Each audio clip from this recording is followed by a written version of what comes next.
Well, Ashley, I'm so excited to chat with you. There's a lot to break down in your story. You have a very powerful testimony, and you wrote a book, and I have to put it here. It's Fear Didn't Win. This is your book that is out right now. People can go to Amazon, and the subtitle I love, Finding Courage, Identity, and Peace in Jesus When Fear is Loud. And in your life, like so many other people, and that's why I love that you're talking about this, fear is very loud and it's debilitating. And a lot of people don't realize the spiritual nature of fear. They only realize the physical, mental sort of impact of fear. And so I want to get into your story, but I want to start, and I don't want to tell your whole story for you, but I have to say this because when you and I met through one of our mutual friends, one of my closest friends, Dalton Harper, he introduced us, and it was a great conversation. And I heard your testimony. You had this deliverance from fear that was incredibly powerful, and that deliverance from fear happened only a couple of months ago. And Yeah. so let's actually start there because you lived a life, and we're going to get into it, of struggling with fear. You have this moment where somebody says something to you, and it was sort of like an epiphany. Let's start there. Take us through what happened.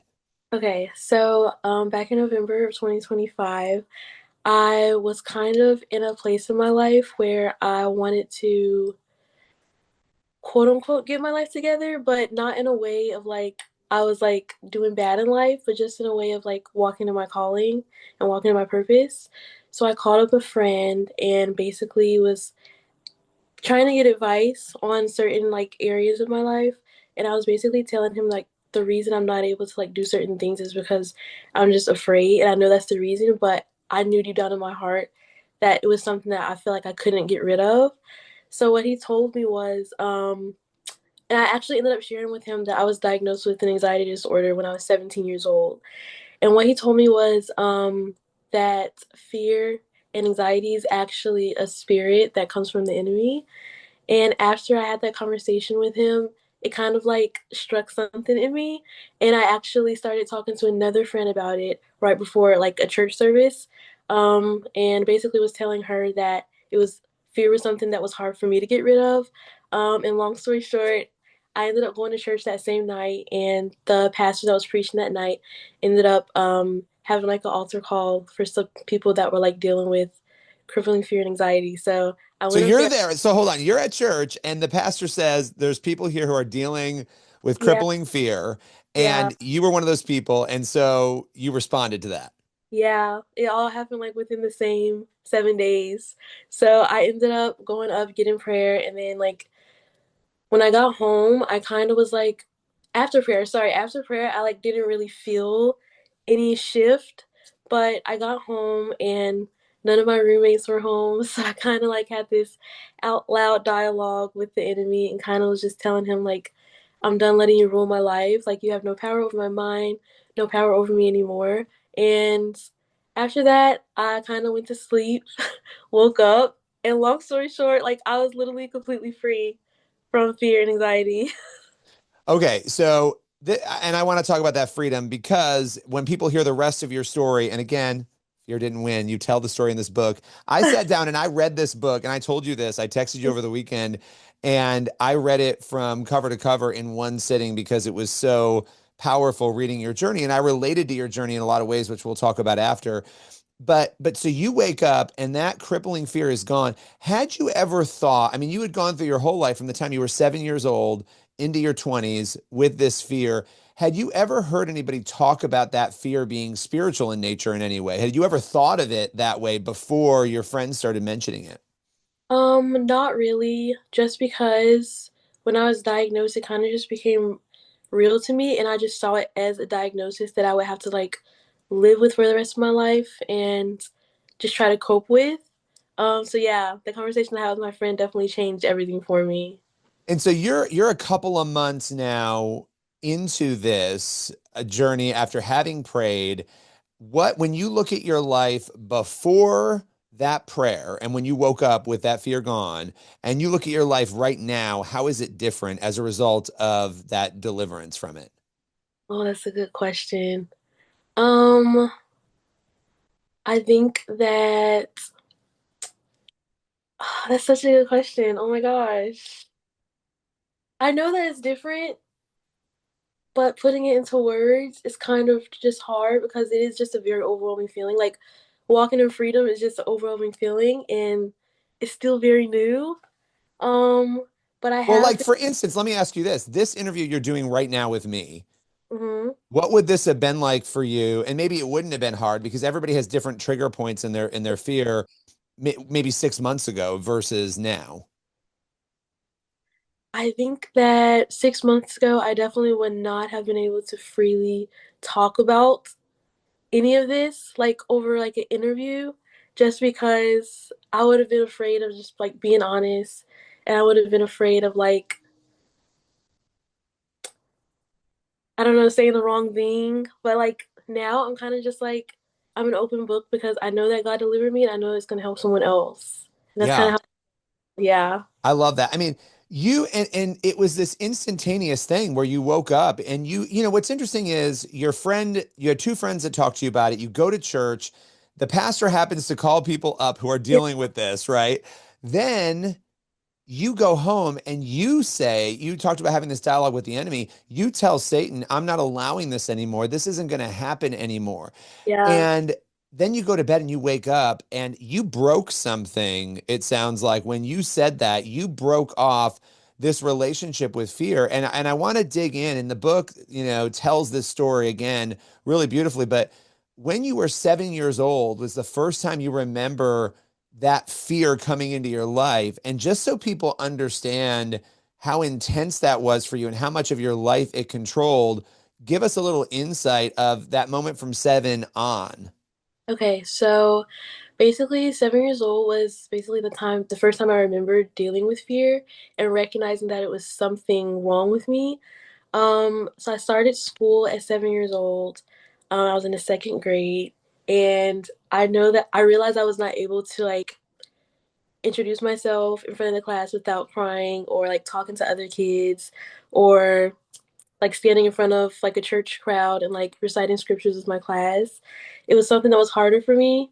And growing up, probably from second grade all the way to maybe fifth or sixth grade, it was something that was just really hard for me to do.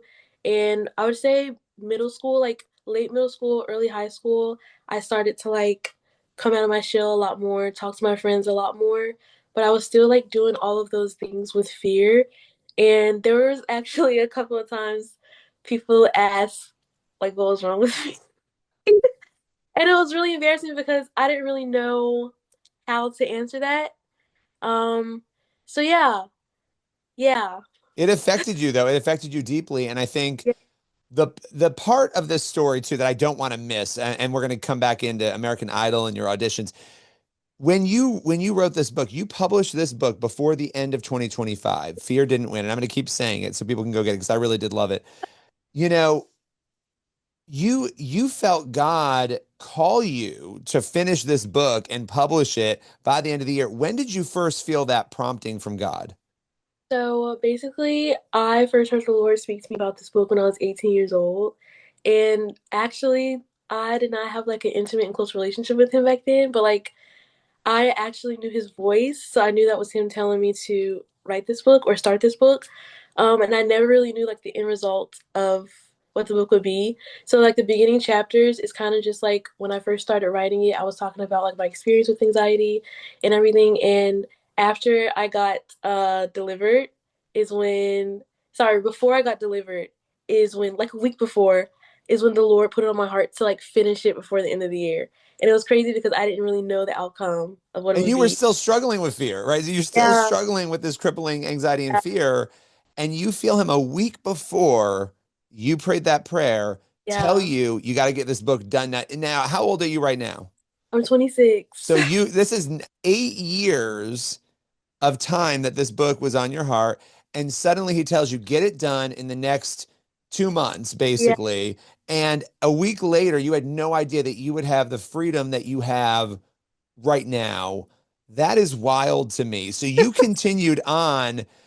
What was that like for you, not knowing the end? You're writing about, did you already have the title, Fear Didn't Win? When I first started, no, I got the title when the Lord put it on my heart, and I kind of just started like the entire book process, like putting it on pages and doing the cover art. literally was a week process. So I got all of that like right when I was starting the publishing process. It's so wild to me that you were writing a book about anxiety while you were in the midst of the fear, and yet you still knew you were supposed to do it. You carried it through, you did it, and because you were listening to his voice. Now, I want to circle back a little bit, and you talk about this in the book, the fear that you had. And I know there are so many people, and that's why this is so important, who are watching or listening to this right now, who are struggling with the same fear in their lives. Maybe even worse, maybe not as bad, but it's controlling their life in some way. You also have this beautiful gift of singing and you have an amazing voice. And so here you are with this crippling fear. And I think the enemy does this a lot in our lives. We have a calling, we're supposed to do something, and he gives us, or he comes in a way that makes it almost impossible without God to live that thing out. You had dreams of singing on American Idol. You end up auditioning numerous times. Talk about that process. Like, just take us through that because it's such a crazy story. Okay. So long story short, I when I was 15 years old, that was like the beginning age of where you could audition for American Idol, and it was something that I've always wanted to do. So when I was 15, I auditioned for the very first time for the producers, and it was my first rejection I'd ever gotten from them. So a couple of years later, they actually stopped the show after that season and then brought it back on another network. So a couple of years later, I ended up auditioning again for the producers, and for I think it was about 7 years. For 7 years, I auditioned for the producers multiple times. Um, with this fear and this thought of like knowing that I don't know how I'm gonna even get in front of the judges if I make it. I was still auditioning because it was just a dream that was in my heart for a very long time. So I auditioned for 7 years straight, multiple times every single season. And when I was 22, I finally got the chance to stand in front of the judges. Yeah. And even with that, standing in front of the judges, when you had 2 months to prepare for that, I know, and when it came time to go, you were fear stepped in again, right? Yeah, so it was definitely a lot of fear towards being in front of the judges, but also a lot of fear towards flying to get to the judges. So it was just a very overwhelming feeling. My mind was clouded. I really didn't know how I was gonna get through it. Yeah. I mean, but you got on the plane, you got there, and you did it. What did it mean to you to stand in? I know that the audition, panic was taking over in a lot of ways. If you Yeah. were to do that audition today, well, first of all, before I even go there, take us through the audition because there's so much. Take us through the audition itself, what you experienced, because you got there, you got on the plane, you got there. It was Right. not easy. You were shutting down with the other contestants at one point, but you got up and you did it. What was that like? So it was actually one of the hardest things I've ever done. And I know that sounds like super cliche, but it was very hard for me because I was dealing with so much fear and anxiety leading up to that point. So when it was finally time for me to audition, I was kind of just like standing outside of the audition room waiting to go in. And like there were a lot of cameras, a lot of producers. And before I walked in the room, I was like walking back and forth, like quoting Philippians 4:13, like I can do all things through Christ. Um, and like as I was quoting that scripture, like I felt my hands get tingly, and I knew that I was on the verge of a panic attack, but I also knew that there was nothing I could really do about it in that moment. So when it was time for me to go in, it kind of just like happened, and I was like, my hands are tingling, my chest was tight, my breathing was shallow, my knees were weak. It's like my entire body was just doing what it wanted to do, and I kind of just went through the entire audition process like in a full blown panic attack. And not a lot of people know that. It was very, very hard for me. So to be able to actually get through the audition and make it to Hollywood was like one of my biggest accomplishments yet. I mean, it's amazing. And, now that you've found this freedom, how do you think it'll impact your music and your life moving forward? Because it is so new and you're still experiencing this and you're stepping into new things, I would imagine, in new ways. Yeah, so I believe that in the past, literally 2 months ago, I would like come across these opportunities and things, and I'd be like, oh my gosh, I'm so scared to do this, but I really want to do it. But now my mindset is like, I'm excited to do these things, and I know that the Lord is with me, and I know that I no longer walk in fear. So even if the feeling of fear comes up or the feeling of nervousness comes up, I'm no longer walking in it, so I no longer have to attach my identity to it. So I can easily come out of agreement with it when I feel that feeling coming up because it's not my identity anymore. Yeah, I once, heard a counselor say, a Christian counselor, that when you're thinking something or feeling something, you don't have to indulge in it. You can say, no, I'm not going to take part in this. And I think a lot of times what happened to you is fear becomes like a best friend in some weird way. It becomes like this thing that you're in agreement with all the time and you're negotiating with it to try to get through things. And I know that when we talked previously, you told me that. And a lot of people are probably listening to this thinking, but how do I get free? I mean, for you, it was prayer and it was making, first of all, find a friend and pray with them, find a pastor, find a faith leader who can pray with you, but also making that personal commitment of I'm not going to be a part of this anymore. I'm going to break with this. Now, the other thing you can do is you can get Fear Didn't Win. You can get the book. And when you read this book, it will inspire you. What do you want people, Ashley, to think and feel when they're done reading your book? Um, what I want them to think and feel, well, first, I want them to feel seen in a way because when I was dealing with fear and anxiety, I kind of felt ostracized and I felt like I was the only person in the world dealing with it. And I kind of just felt like I just felt different. And what I want people to feel when they read this book, if they're dealing with fear, is that they are not alone. And also, I want them to know that they do have power over the enemy because of the power of Jesus that lives inside of them. Um, and they are allowed to denounce and come out of agreement with what the enemy had planned for us. I love that. And where can people, if they want to get the book, they can go to Amazon, right? Where can they go if they want to hear your music and hear and like learn more about you? Oh my gosh. So I currently only post like covers on TikTok and Instagram. I am in the process. I'm figuring out all the music stuff, but I want to put out my first single this year. And yeah, right now all I have to offer is like short clips of my original songs and covers on my Instagram. My Instagram is ashley.tankard and then my TikTok is I think the same thing. Yeah. Awesome. I love it. Well, thank you so much. Again, the book is Fear Didn't Win. Thank you for taking the time and joining me today. Thank you for having me.